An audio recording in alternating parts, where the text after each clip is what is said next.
Welcome to Relative Mentality. I am Jack, Joe. and we are not here to be therapists, but we are here to be family. Hey. Hey, to kind of bounce off the whole last month's topic of anxiety, we are going to be talking about giving the tea about continuing through existential dread. Again, a very fun, lighthearted topic provided by yours truly. Yeah, just keeping it light, breezy, no big deal, just existential dread. I mean, who doesn't truly ever have existential dread? I mean, that's kind of the thing is we all do. Since we are now these like higher level sentient beings, it's I think kind of impossible not to live with some amount of existential dread. It's a natural part of living because we don't live in a utopia and we Girl, don't so far from it. We don't, we don't live in a utopia. We don't live in a world where we have all of the answers. And Mhm. so that is what sort of leads us to these spirals or these places where we get this existential dread is, things like death or political things or just like the world, the environment, all those things that are so much bigger than we as an individual that is hard to sort of grasp onto and really make change or have an effect on it the way that our brains would like, or Oh that would yeah. make our brains most happy, I guess. How would you personally describe it? Like, when you experience it or like overall? And I think it's just the questions. It's those like deep questions that we are just unable to get a definitive answer about, or areas where we are unable to have any control over. So that's what I think it is. I think it's the deep questions, it's the big questions, it's the stuff we can't get answers to, it's the stuff that we can't actually touch and affect. Or it takes more than just us touching and affecting it to actually make it change. Okay.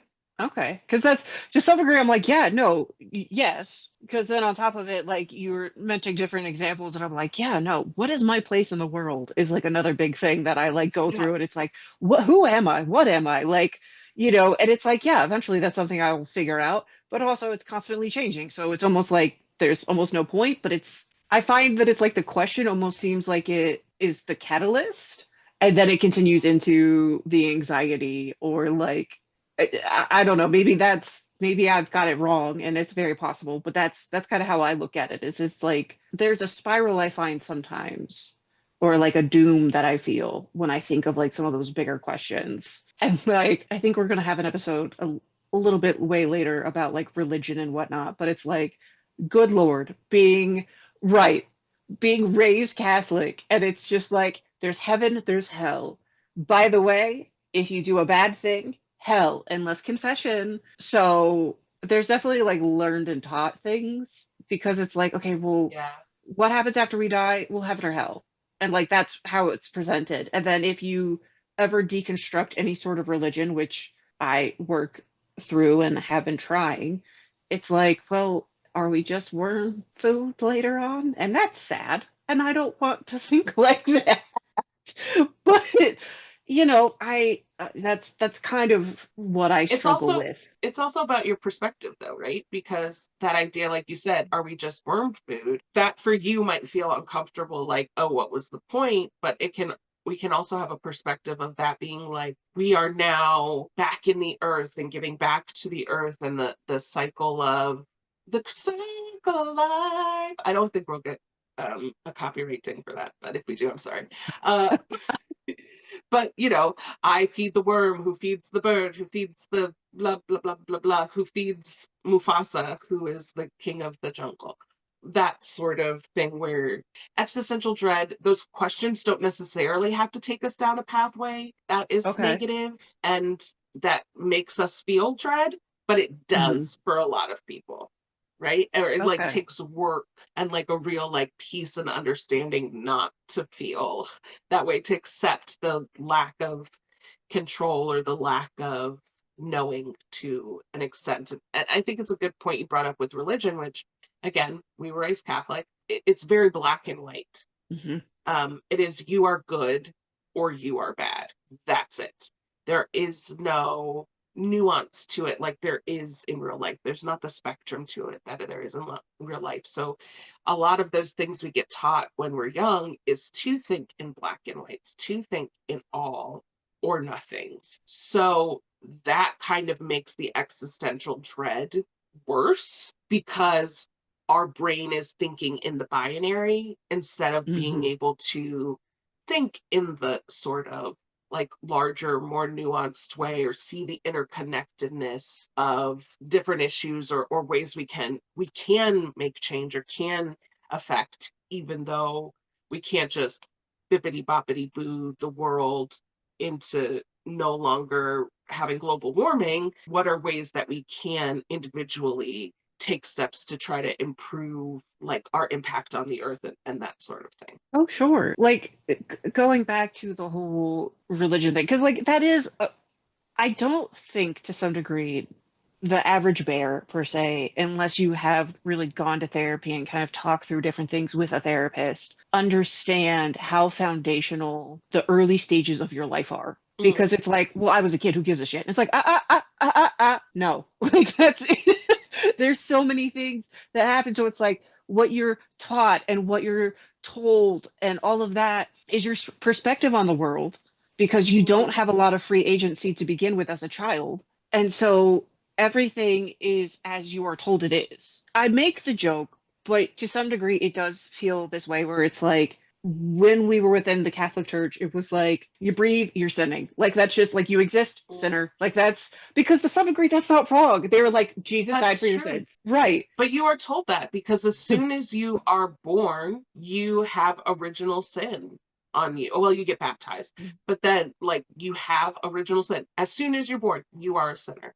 So Right. you have to spend your entire life figuring out how to be good or how to change that and how to like do the work to be better so that God will forgive you and love you or whatever that is. So yeah, there's that aspect of it that teaches us from the very beginning that there's something inherently bad or wrong with us and the way we react to the world. And on top of it too, it's like so you have that whole original sin that you started off with, but then again with it being binary, there is no okay, so if I do this bad thing for a good reason Mm, or this good thing and it ends up being a bad reason or whatever, there's no nuance. It's well then it's if there's any sort of bad related to it, it's just bad. You just did a bad thing. And it's like, well, that life doesn't provide black and white options. Very rarely does that happen. Does it happen? Sure. But there is oftentimes so many things that you have to think multi steps. And maybe that, again, to some degree, is my anxiety. Like, but, and that was also a taught thing to me was like, think and then think more and then think even more. So, but it's when things are taught, at least with me, when I started like deconstructing my belief in religion and the Catholic belief systems, there was a lot of existential dread that I had in it because, being within those systems, it's like, well, just put your hand in God, put your faith in God. God will yeah. provide. And it's like all of a sudden, I'm like, well, okay, so I don't believe in God. Well, do I believe in a greater power? I've had things happen. So, me personally, yes, I believe that there's something bigger than myself in some capacity. I call it the universe because Mm, I'm just like, I've had too many things in my life happen that I'm like, something else was at play here. Like mm, this just feels whatever. But that also leads to good conversations with the right type of people where it's like, if they don't believe in that, and it's like, well, then how do you answer this question of like, where do we go or what's in control? And it's like, just me, bitch. And I'm like, that's a lot of responsibility then. If it's just yeah. you are in control of your own fate. And so there's a lot of steps I think and I feel and I fear around things that give existential dread. Because again, dread is not exactly a warm, lovey-dovey feeling. So it's like, how do you how do you cope with dread? Because again, not to be this cynical bitch, but especially in America, we have to be good little capitalist cogs. We can't just, Mm, dwell on these things that suck. Even like existential dread coming from like external shit, like missing persons or school shootings or mass shootings or the pandemic, like all of that shit then makes me think, okay, well, what do I do with my life? This, I could literally be taken out in a blink of an eye. Was my life worth it? Mm, And that puts me in a scary mental place because it's like, mm, it's a positive thing to some degree. And, I will always contribute. I think I mentioned this and the anxiety one or something, but it's like with the pandemic, I had the realization I was like, life is too short and I could die at any moment. So why am I trying to look and act and be this other person for people to like me? And so having that conversation of like, who the fuck am I? What do I want? And also being okay with the fact that it can change. Because honestly, we're constantly, whether it's just through years or through experiencing things online, you can learn. Like as a species, I feel like that is our whole point is to learn and to grow. And so, just allowing that to come in and like also coming to peace with some of that dread, where it's just like, we may never know. And that's okay. Well, I think what you're talking about too is like the culture of fear. And that Mm. is very much something that comes with Catholicism. But or Christianity at all. Hmm. I see a Hmm. lot. But that's also in the way things are presented to us on the news. So again, we grew up in the 1900s before social media, and there was still this culture of fear. It wasn't necessarily coming to our phones from just whoever's posting on a social media post like it is today, but like the news, scary. They're fear mongers. How do they get you to watch the news is by scaring you. I remember, so I live in Chicagoland, and like one of the first summers that I was here, I remember the radio sort of saying like, "Oh, you'll never believe how many people got shot on Lakeshore Drive this weekend," like something like that. And I'm like, I drive on Lakeshore Drive. There's not like someone constantly there with a gun shooting at people, but that's the way this news report made it sound. And that was Oh the yeah. moment I was like, oh, this is fear mongering. This is like a really unhealthy thing.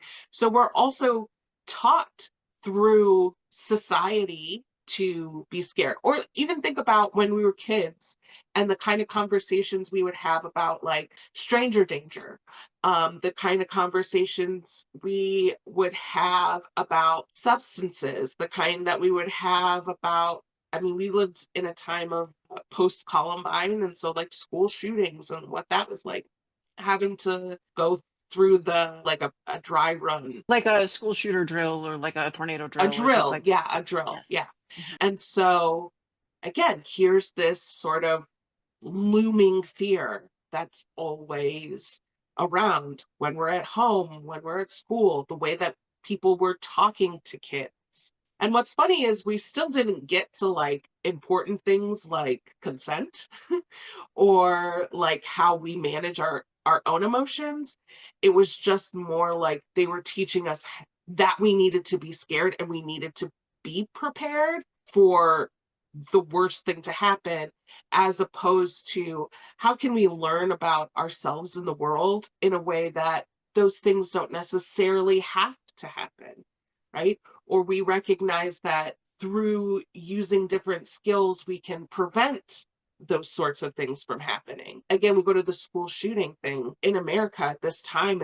It's not a question of how do we stop school shootings. To an extent, it's almost a question of how do we just deal with school shootings because we need to just understand that they're going to happen, Oh yeah, right? the Like, armored backpacks, all of that, right, which is insane. That's a thing. And I understand that that is a very American problem to have, but it's with us both being Americans, like that's a prevalent thing. And I mean, I don't know if you remember, because this might have just been my anxiety pulled in, but like before the pandemic happened, it felt like there was a mass shooting, and like I think mass is considered like three or more people.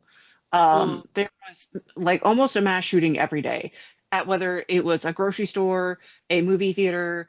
Like I just remember I was starting to get scared of leaving my own home because I was like, mm, literally any public place, there could be and I'm not going to fight you on the fact that the news sensationalizes fear because, that keeps you biting and being like, okay, well, what else should I be scared of? What else should I know or learn or whatever about the world around me? But especially with like the shootings in particular, I was like existing and dealing with this is definitely mentally like alter like it almost felt like my brain chemistry was like fucking shifting and changing because I was like I don't want to go anywhere. Like, girl, I don't have the money to like DoorDash my groceries, but like there were so many shootings at the time that were happening at grocery stores. I was like, I don't want to be holding a banana and getting shot in the head. And that was just a horrifying thing, you know? I think another part of it is too, like, we have lived through a very specifically strange time, right? Hmm. We were young. I was in middle school, so you're probably still in elementary school when 9/11 happened. Hmm. Something that in the 90s was, I mean, before that happened was unfathomable. It was something that we couldn't even imagine. And then 9/11 happened. And then more shootings, more mass shootings, things like not just happening at schools, right, but starting to happen at grocery stores or the movie theater. There was like that guy that saw The Dark Knight and like shot everybody up. You know, all of these ways that all of the security that maybe we had built around us in the 90s and those formative years felt very stripped away in the 2000s, in the early 2000s, and I mean to this case beyond. But so it's like we were in our most, yeah, we were in our formative life when 9/11 happened, and it's just sort of been, I don't want to say it's just been downhill since then, but there's just been more and more things. And then there was the pandemic, and there's been economic issues, and there's been all of these things. And it feels like, to an extent, yeah, it hasn't stopped. This century has never been good to us. Like, the 1990s were such a like free, like happy, and maybe it's just because we were really young, but then it just seems like certainly since 2001, like it's just been one thing after another, after another, after another. More people dying and more people dying and more strife and more terrible things. And we were at war for so long. I mean, maybe we put quotes around war. I don't know if the Iraq war was ever officially a war or just a conflict. Doesn't matter. We've been in conflict or Right. We've been war, overseas and doing shit. Yeah. right? So there's just been like a nonstop of crap, of bullshit that's been happening in our lives. So how can we find a way to feel secure when we've been certainly told for the last 25 years that nothing is secure, nothing is safe, nowhere you go is safe, you can't fly and that be safe, you can't go to school and that be safe, you can't go to a concert or a club and that be safe. You can't go to a rally and that be safe. So where can we be safe if we're not locking ourselves away in our rooms? I mean, that was very eloquently put. So I don't have much to add. That's just again, it's very heavy and like really just kind of listening and living and just being like, yeah, Mm, no, it's not necessarily that I'm going into a spiral right now, but it is one of those things where it's just like just thinking about all of those things because not to be again this negative, cynical bitch, but I'm just like, what is the point of life? What is the point of my life? hmm And I'm going to be completely honest, that's one of the reasons why I wanted, or I'm down for this podcast, is because I was like, I've always wanted to help people. And that's hmm always been something that I've wanted to do. And it's like being able to kind of just share things. And I know what it's like to be alone, and I know what it's like to be scared. And it's like being able to have these conversations to just be like, you're not alone. It's okay. Like that's why I love this podcast.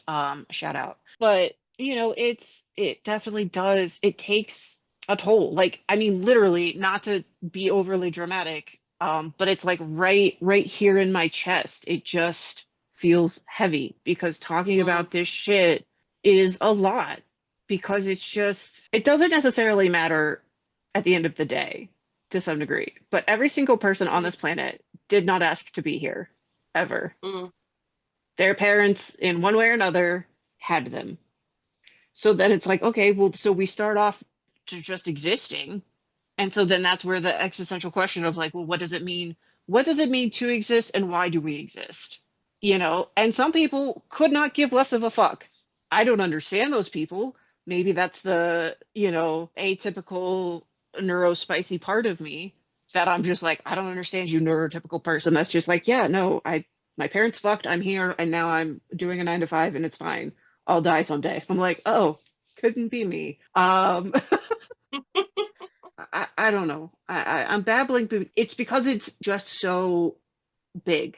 It's such a big thing that is all encompassing to some degree that even in the best moments, it can just kind of be like, but was this the best that you could have done?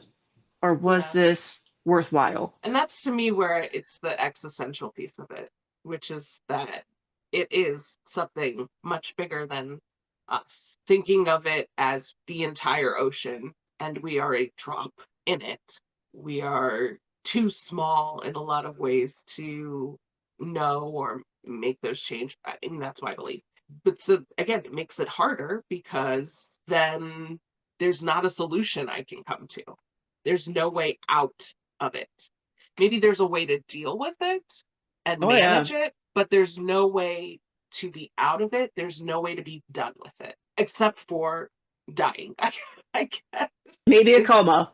or That's go, yeah, like our brains no longer working is the only way for us to no longer have these thoughts or questions or fears, really. and I'll say this as well. Like I have gone out and sought out existential dread. For clarification purposes, I am 6 foot tall. And so there are few things that are, how do I say this? People wise, there are a few things that are taller than me. So when I find someone who's like 6'5", I get so excited because I'm like, I have to look up to you. That's amazing. But like overall, a lot of things in the world don't not scare me, but they don't impact me that much. And so Mm, when I went out west for one of the trips, I was like, I want to see a redwood. I want to see something that will make me feel insignificant and tiny and put me in perspective of the world. yeah. And it was so funny because my friend and I were just starting to walk through. Come to find out, there's not a redwood forest in Northern California. They're all redwood forests. So don't try to Google Oh, redwood forest because there'll be 1,000 of them. So just pick okay. one. Just So, walk but we outside, point yourself at a forest. You did it. crazy because they are massive, like they are so massive, and we were starting to walk into this like pathway in this park in this forest, and there was a redwood that had been struck by lightning, and so it was like in half, and I had to stop because just the half of it, with how big around the base of it was, I still felt so small. Like it is scary to think that you are just this tiny dot in an endless dot of dots, in perpetuity of as long as the earth, isn't experiencing the heat death, you as many people exist. Like you are just this person. And so you can be like, okay, well, how can I matter in the world? How can I make my impact either on the people's lives that surround me or outside of myself and my family and my friends? What can I do? To kind of make an impact, not even in a narcissistic way, just in a I want to help. But in that moment, I was like, there was a freedom to some degree of just, it does not matter what I do. I am Mm, so small that I can impact all that I can impact and don't stress on trying to be this grandiose thing. It is okay. But it was a lot. And it's one of those things that I'm like, I hope I always remember that feeling because it really did help put a lot of things in perspective for me. yeah, I felt sort of a similar thing at the Grand Canyon, which is Mm-hmm. just like, this is just, look at what the earth and nature can do. And I'm up here, this tiny little thing on this one, ledge of this huge, just amazing landscape. I was gonna say Oh structure yeah. almost, but like this landscape. And so, yeah, I think those moments can be good as a way to like sort of remind ourselves, not remind ourselves of the fragility, but remind ourselves of the bigger picture, I guess. right? Hmm. And so taking time in nature, I find, can be very helpful in sort of dealing with some of that existential dread. Just really connecting, even just sitting in the backyard, listening to the birds, listening to all these things that really have so little to do with us. We have impact on nature because we build things and we interact with it, but nature isn't making its choices based on us, Right. right? We may be affecting nature generally in a negative way, but nature isn't going, oh, before it rains, I better make sure that these humans are okay with this happening, sort of thing. Nature does not care. Nature persists without us. And so I think that can be, yeah, like a nice coping mechanism sometimes to not necessarily remind ourselves of the futility of our lives, but kind of to remind ourselves Yeah. of there is a lot that does happen and we do have control over and we can affect, but there's also so much that we have to accept that we cannot affect and we cannot have control over. It's like the idea of a leaf blower. I've heard people be really upset about the leaf blowers because it's like you are trying to control nature in the most futile way because you're going to blow all these leaves over here. And then 30 seconds later, the wind's going to go, no thanks, and blow them all away. Right? You have this huge machine so that we can be like, I'm going to control nature. And then it's it's so brief because the next moment nature can say no and blow it all right back. The beauty of nature as well is like, obviously, we destroy it constantly as a species, but we also take a lot from it as well. The northerner in me loves maple syrup. Like, I am a sucker, and for that real shit, I've had that shit straight from the tap. So good. So Mm. good. Yeah, you actually tap a tree, for those who don't know. Um, And so it's, not tap like knocking. Hey, could yeah, I have some, excuse me, knock, knock, knock. Could I have a knock. little bit of maple, please? But Yeah, like no. putting a like a beer tap, like a tap into the tree. Yep. It's I just like a little, yeah, metal thing. Yep. just a little Absolutely. spigot on a tree, basically. Yeah, kind of. Yeah. And so it's like there's that, but it's like, growing veggies or Mm, fruits and things of that nature where it's like those are some things you can control because obviously that shit's not just going to grow out of the ground, usually, especially when I live in suburbia. That's not going to happen unless I make it happen. But there's also been things that, like, obviously, I find just like most things with mental health, it all depends person to person. And so, like, I'm not saying that this is the best coping mechanism, but I have found some things that have brought me perspective and relief from the internet because I wasn't taught this, because it is actually like a scientific thing.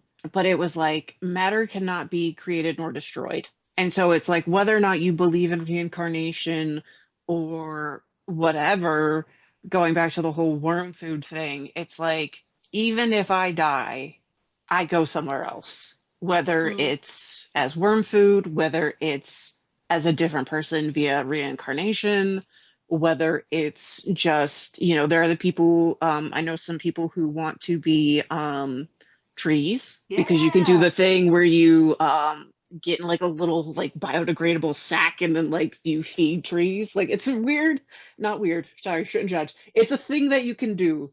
And I think it's Yeah, actually don't mock really me. cool. Yeah. Yeah. I so it's actually just a brief moment on the tree thing is it actually they don't have like a way to really do the pods yet that is like effective and Oh. that they can really do, but there are also places where you can still get like buried naturally under a tree. Right now, the only way to do the like feed the tree thing is for them to like make you ashes and then put your ashes on the ground under them, which doesn't really feed the tree that much. But there are places, I think mainly they're out west, but places where you can do an all natural burial, which is you just get a forest preserve or like, protected land. They bury you, no chemicals, pine box, whatever, and then you can just sort of decompose more naturally and feed the nature. that is around you. So the tree one is still something they're developing and trying to figure out, but I'm totally down for it.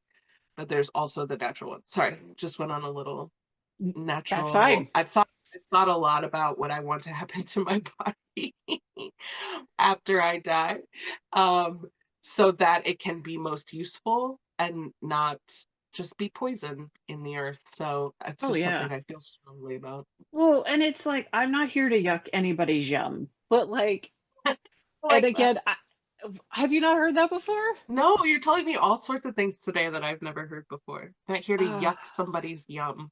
yeah, but yeah, so not to, judge by any means, but and again, I think this is because of how I was raised, like no cremation, because it's like you don't want to be burned in flames, Mm, prior or whatever, it might make you go to hell or whatever.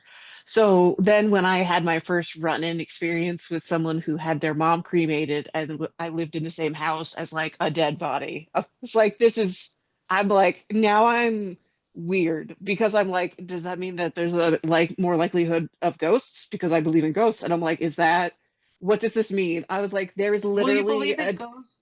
Sorry, you believe yes. in ghosts because you're Catholic. I don't know if we've talked about this, but like someone just said that the other day. They're like, all Catholics believe in ghosts, and it was like, no, they do. Oh wait, maybe we do. Maybe we all do. Never was it directly like you should believe in ghosts, but I think there's something about the spiritual being able to connect and Jesus dying persons and stuff. But Well, anyway, that's why you believe in ghosts. again, I've also had weird shit happen to me that like I've like talked to some people about it and I was like, yeah, no, it was because I was like high on paint, like because I was painting in a room that was not well ventilated. And they were Right. like, I've experienced a lot of different things in my life. That was not drug induced. I promise you. Like that was not paint fume induced. That was something out of this. So I think it started off because, to be fair, in Catholicism, ghosts are kind of considered purgatory. So Yeah. that's why you often will see them. But also, again, I've seen shit in life that I'm like, I don't. And so now there's like an actual science version of why you see ghosts without getting so blown out of proportion because I'm not going to fucking know the specifics. And I'm sure there'll be, if we get any fucking comments, it'll be on this video. I'll be like, that's actually not how Just this. string theory works. Like, listen, I don't know. Um, but like some people have said scientifically that there's like different timelines that are existing all at once. And so ghosts are people from different timelines coming in where the timelines are thinnest or some bullshit like that. Sorry, not bullshit. It's potentially true. I mean, who knows? Again, this is all existential shit. Who knows? Yeah. No one knows. That's Who why it's knows? existential. Yeah. But there's a whole bunch of different reasons why people think, and then also energy. People have also said that like traumatic events in within homes, or if someone was tragically like murdered in a house or something of that nature, like that energy could be what's keeping the ghost there, is because there's so much Mm, energy in that place. And to some people who don't believe in ghosts, this whole segment is going to be, you know, hokey to them. gobbledygook. They'll be like, right, right. They'll be like, okay, can we get to like the mental health stuff? Because at least that's kind of real. Like, depending on how far on any spectrum they are, they could just be like, all of this shit is gobbledygook. No, thank you. But yeah, so yeah, ghosts. Anyway, we started talking But about death and trees and ghosts, and I was just like, yeah, okay. funny ghost story is that we have a crawl space attic-y thing in our house. We've lived here for 3 years and have never gone into that space. And I absolutely refuse to go up there because I have a theory that there are ghosts in this house and that that's where they live. And so the ghosts can be up there. They can do what they want to do. I don't bother them. They don't bother me. That's my whole ghost. It's kind of like bugs and ghosts. I'm like, don't bother me. I won't bother you. Like, let's just live in harmony. I won't go up into this crawl space and find your possibly hidden gold. You don't come down into our regular house and bother me. I'm waiting And for your light to flicker. Like that's what I'm waiting on. and then, but it's funny because both expressed a desire to go up there, and I'm like, don't do it. I'm not, especially as the black one.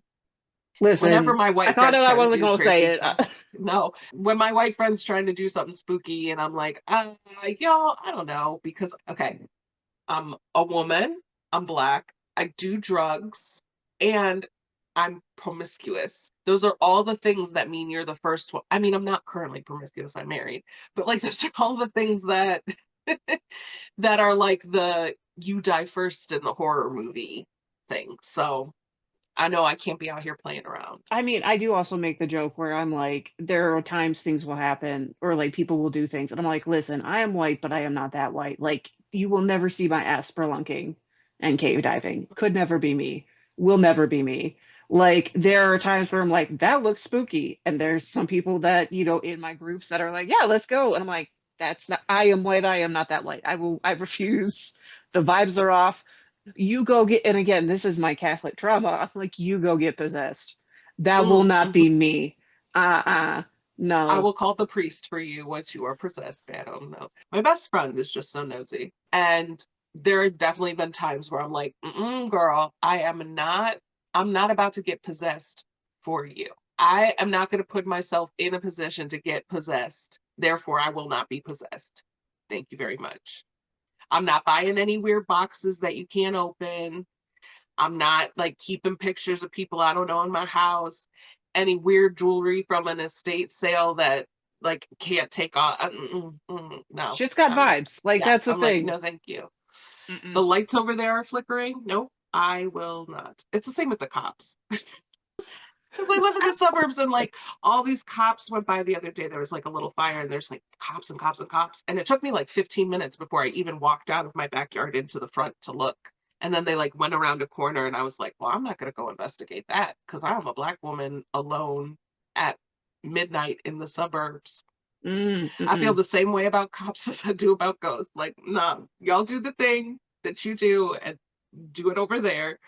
And like, I don't want to have to be involved at all. Thank you. Yeah, no, that's interesting because if I recall, you were comparing ghosts to bugs, which one could argue bugs are pests. So, we can Yeah, we can draw the lines. All pests are it's the all of same. those things. Exactly. Let's try to wind our way back to what we were So, talking about.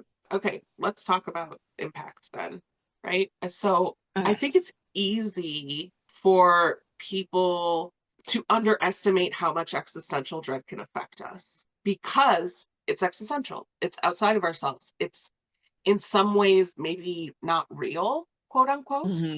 And so, why are you letting this affect you? We can sort of understand why grief or trauma, generally, people are like, all right, I get why that affects you.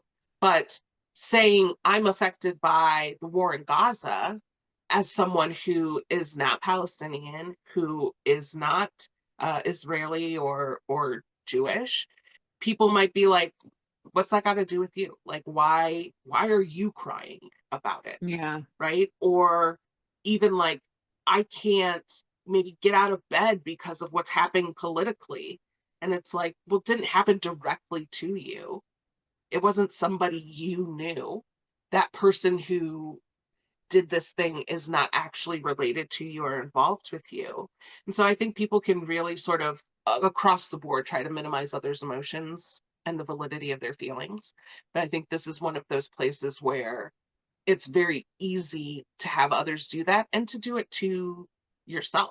Who am I to feel this way?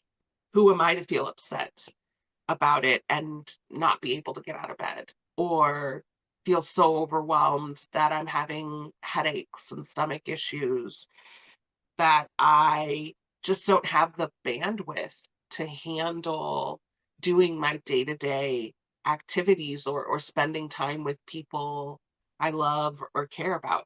Who am I to need healing from this? Oh, yeah. Well, I mean, I think a part of it is the fact that, again, I can only speak from the American experience and then how I was raised and whatnot through that American experience, because obviously, Mm. city life different than rural versus East versus West Coast and North and South and all that. But it's like with the whole pull yourself up by the bootstraps and all of that, it's like emotion is weak. And Mm. so even contemplating emotion why would you think that? And then also, there's a potential to even not realize that you're being impacted by something existential. Because with a lot that is happening within the country and whatnot, there are a lot of people that are just in survival mode in Absolutely. whatever that is. And so you don't get to think about the existential things about it. You just think survive. And although you're not consciously thinking about it, there's still things that are impacting you physically, socially, if you have to move to a different state, if you have to, do all of these different things, you're not thinking, oh, this is because of X, Y, and Z. It's just, here's the in your face reason. This is what I need to do to survive. And so there can be potentially these mental things in the background that you don't even realize are kind of, if we're looking at it like a computer, kind of like this back software that's like running and whirling around, and then that's going to drain you even more, which means physically you're going to start getting tired more. There's going to be like a fatigue that's just going to be there, and then that compounds, and you don't want to go fucking out and do anything, especially with, again, the mass shootings. It's like, I don't want to fucking go anywhere, and then on top of it, it's like, if I am so mentally and physically drained, I don't want to have to put on a mask and be this fun, loving person that everybody knows me to be. But then, because I'm not, you don't even have to be an extrovert to need social contact, because we are social creatures. Mhm. And so the mentality of our society within this country has been a lot of individualism. And so, oh, you're suffering? Well, fucking pull yourself up by your bootstraps. Oh, you're suffering for what fucking reason? Like, you have a roof over your head. And that's where, I think this can somewhat be tied in with the PTSD and CPTSD to some degree. Like, there are things like traumatic events that can then spark these existential questions. Obviously, there can also be, you're chilling on the side of the beach and you see a small kid having the time of their life, and you're fucking miserable on this beach because you are only off of this 9 to 5 for the weekend. And then all of a sudden you're Mhm. like, I should be happy, but I'm not. Why? Like, so there could be happier moments too where you're experiencing these things. Well, I mean, I think it's a good point you brought up that we are social creatures. Mhm. And that does not have to look like having 15 besties. That can just be having one or two people that you trust and you live as a hermit the rest of the year and you only talk to two people. Like, live, do you. But we still need someone to support us. So I think that's a good point that extroverted, introverted, no matter where you are on the spectrum, some socialization is needed for us to be able to not just survive, but to thrive.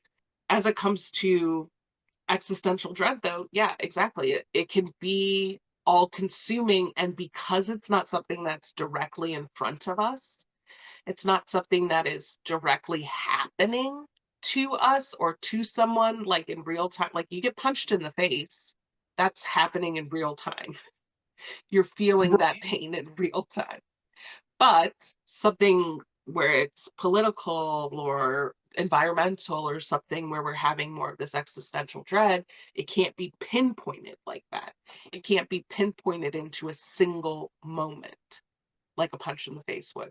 So it's harder for us to conceptualize it and it's harder for us to validate those things. And I think the other thing with existential dread is it is such a personal experience. All of us, I could say, probably at one time or another have thought about death. What does that mean? Had some sort of feelings about it. That's a pretty universal one. But that experience and that journey and that understanding is still a very personal and internal thing we have to deal with. So it's not something we can really experience with other people. We might be able to find similarities, but it's very much internally based, which means other people are not going to be able to get it. So that also makes the experience more complicated than something we could pinpoint. I was in a car accident. Pinpoint. That makes sense. Everybody can go. No wonder you feel scared about going into a car. Now you were in a car accident. This, I'm scared of death. Well, everybody dies. So, like, get over it.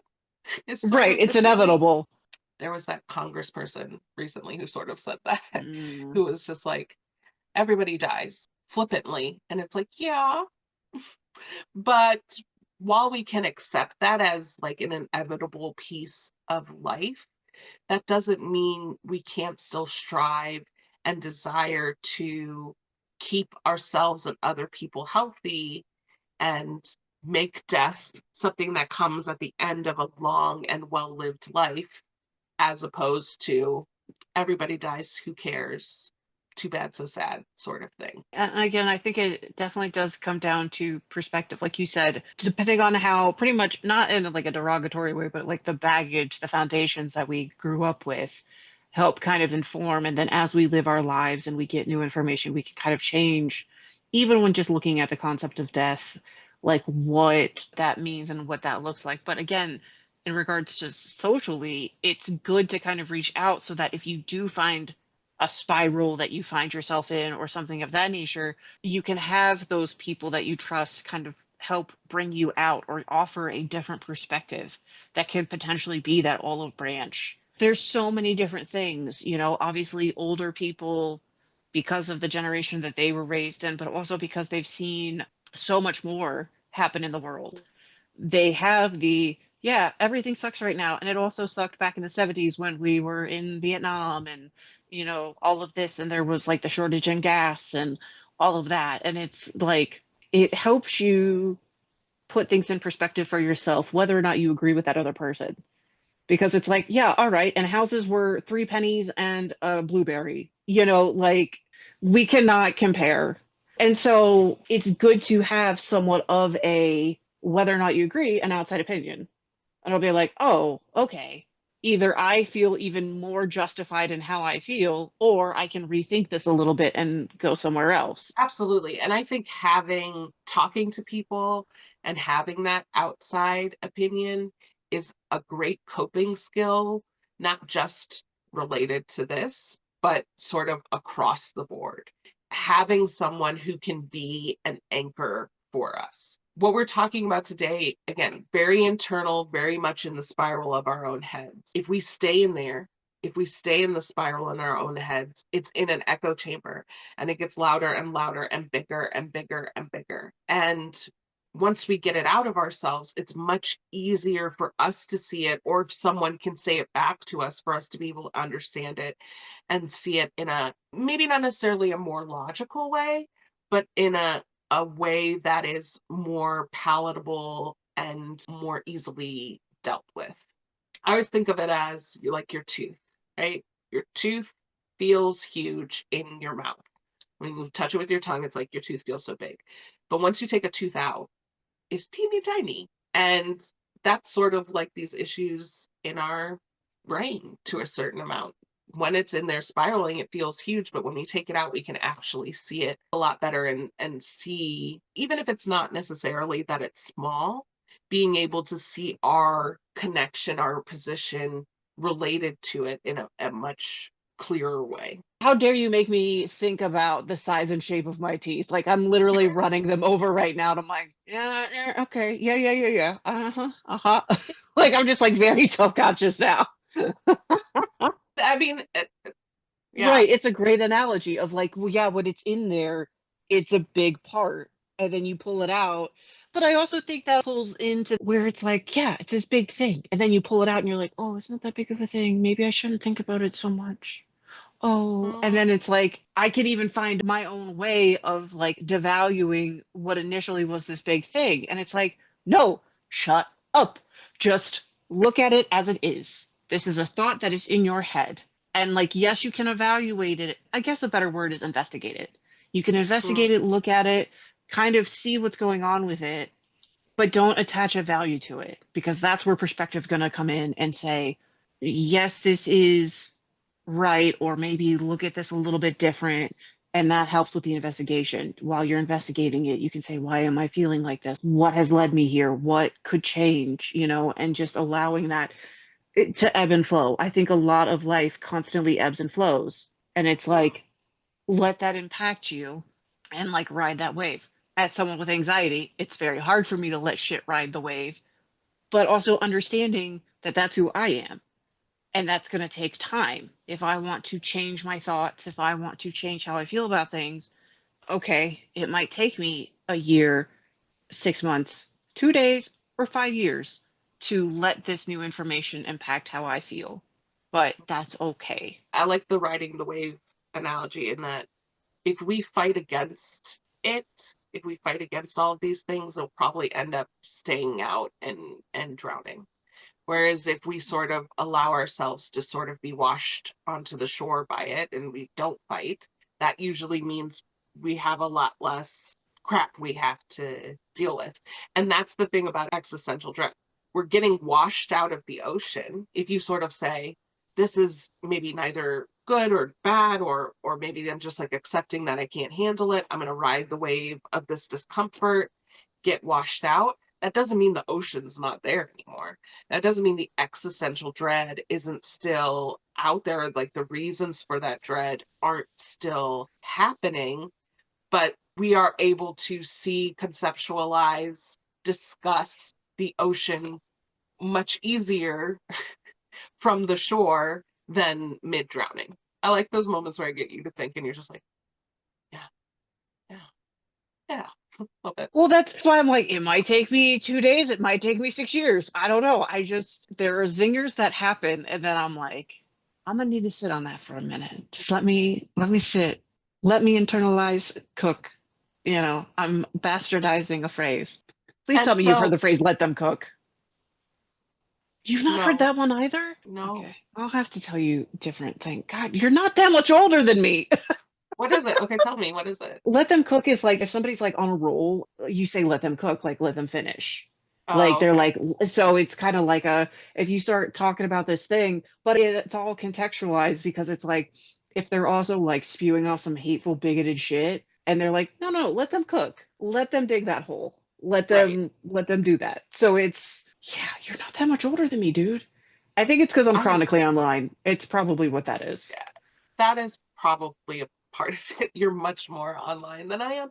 So, one thing I do want to bring up is what do we do when we can't affect the large change? When these things are so big, there's no way that we are, as an individual, are going to be able to actually change it, particularly on our own. And I think it's about figuring out, where does our power lie? What can we do to affect change? So, one of my things is I will go to a nice, calm suburban protest, but I'm not going to protest downtown Chicago with thousands of people and all of that because I don't need to get in a issue with the cops. I'm not trying to have to run from the police or get like maced or, be in the middle of a mob riot or any of those things. Heck, if I sneeze wrong, I'll mess up my back. I don't need that to happen in downtown Chicago in the middle of a protest sort of thing. So, like, I've had to accept that that's just not where my power lies at this point. It's not necessarily going out and being an anarchist. Now, 22-year-old Joellen, if she was here, I'm sure she would happily be out there, like, raging against the machine hardcore. But old lady Joellen, she is not about that life because she got bills to pay at the end of the day and she can't. I'm not trying to get arrested. Like, I'm a professional and have a license and stuff. Like, I don't need all that. So, where can I affect change though? Well, I can affect change in the people I speak to, especially the young people I know, trying to help support young people so that they don't have to wait till they're 30 to undo all this trauma and undo all of this stuff, but they can either never have to pick that stuff up or be able to deal with it earlier so that they can feel really passionate. We need the Greta sort of people, the Malala sort of people who are young and have that passion and that energy.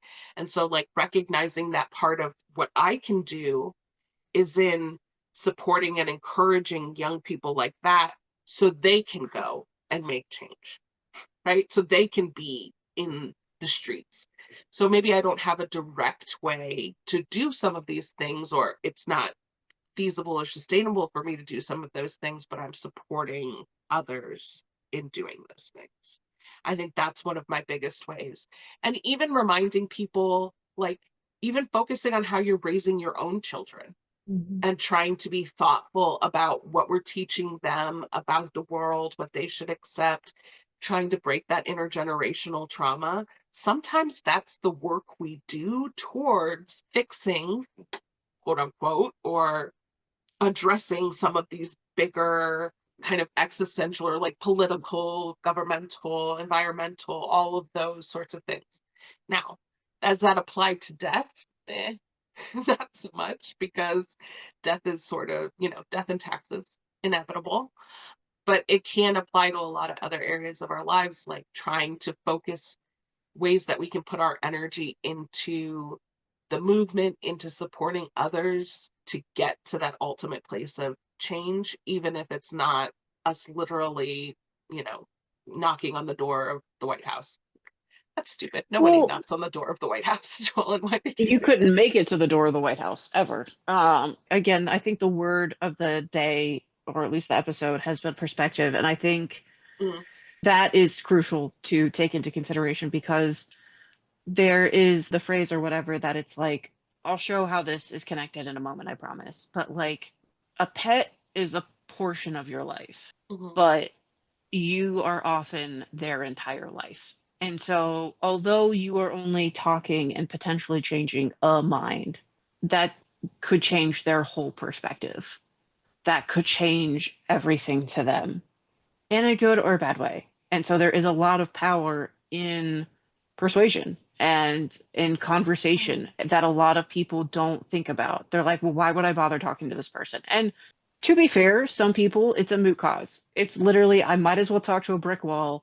At least it will sound back to me, versus people who are just here to fight. But there are some people, and I absolutely, calling out certain things when I hear it within conversations, whether it's, for lack of a better word, because there isn't any, racist shit, calling that out when I hear it, or well, why do you think like that in something more existential, more like, I feel this negative thing about myself. Well, why do you feel like that? Reframe this. Think of it differently. Like, you should not have this negative opinion of yourself. If you can have even those tiny conversations, there can be a lot more impact than I think people realize. And again, that goes positively and negatively.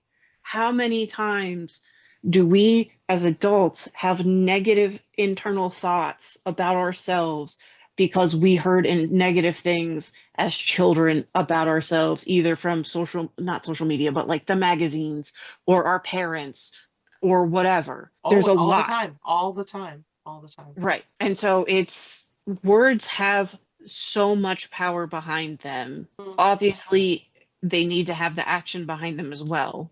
You can't just say all of these Gandhi-esque things and then be a deplorable person. I mean, people do. That's, listen, what happens after we die, we'll never know. That's between their God and them. But like, truly having conversations, I think, doesn't get the credit it's due. Yeah. And so that And is why oh, go ahead. the only other thing I was going to say is like there just has to be a level of acceptance sometimes, right? So if Oh, we go to sure. the old AA adage of, God grant me the serenity to accept the things I cannot change, the strength to change the things I can, and the wisdom to know the difference. Although that's exactly it, but it's close. While I'm not in AA and I don't necessarily talk to people who are in AA all the time, I encourage people to think about that a lot, right? Like we have to sometimes accept the lack of our power or our ability. Again, that's sort of being washed out on the shore. Sometimes we can't fight against it. And so, there's ways that we can affect change through other people, all of these like alternative ways that we can affect change. But sometimes we have to just accept, especially with something like death, there's not anything you can do to stop that ultimately. So just sort of challenge yourself. And also, I think that's also a good place to be talking with people and talking about your fears, and having conversations like this where maybe they can sort of say, hey, it doesn't have to feel as scary, or how can we, instead of focusing on the inevitable death that we shall eventually meet, focusing on being present, enjoying ourselves, living our lives, thriving, not just surviving.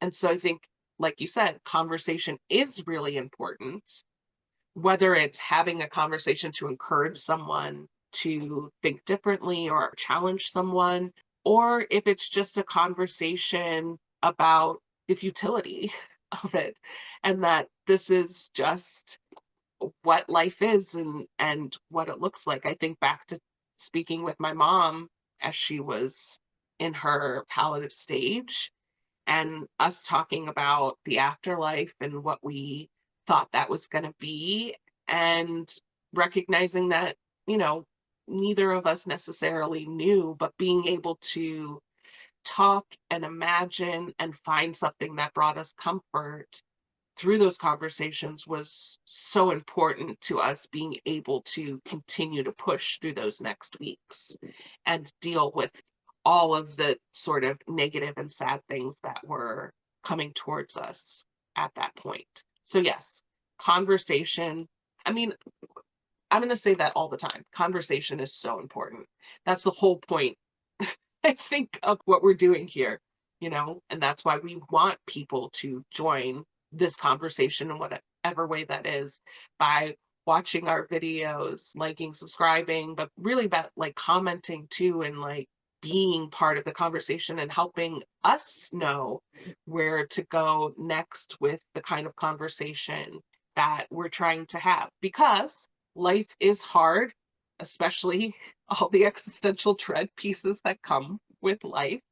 But talking about it and talking about mental health, well, it shouldn't be.